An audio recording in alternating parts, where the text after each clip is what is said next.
Hi guys, good morning. So kahapon, 'di ba nilipat ko yung halaman ko guys sa malaking paso, yung aking malaking aloe vera.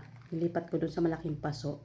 Ang laman ng paso na yun is namatay talaga siya guys. Di ko alam kung sa weather o dahil sa loob ng bahay. So shout out sa aking tagyawat. Sa loob ng bahay. Pero kahapon inayos ko na siya guys, yung aloe vera ko, which is doon ko nilagay nga. Ngayon, tingnan natin. Ang ganda na niya, guys. Check.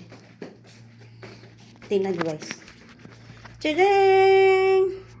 Oh, ganda naman talaga niyan. Nilagyan ko siya, guys, ng mga bulok-bulok o yung mga sira-sirang mga fruits o pinagayatan ko ng mga gulay-gulay.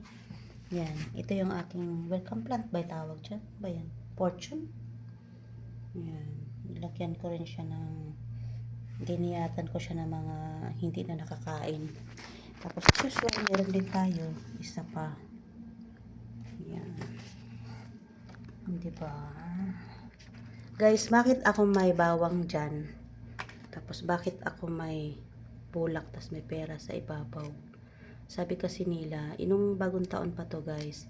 Sabi kasi maglagay ng bulak tas lagyan ng pera kasi pampagaan daw ng buhay. Kumbaga magaan yung pasok ng pera. Ito naman, pang lucky charms lang siya in the front daw ng pintuan. So, ito yung kasi main door. Yan. Nasa tapat kasi yan. So, ewan ko lang din. Basta na nakikita ko lang guys. Ginagawa ko lang. Ngayon, hindi ko na siya natanggal. Magwa 1 year na rin yan siya dyan sa January. Hindi ko alam. Basta, yan, nakita ko lang yan siya. May asin pa nga yan guys. Kaya lang tinanggal ko na yung asin.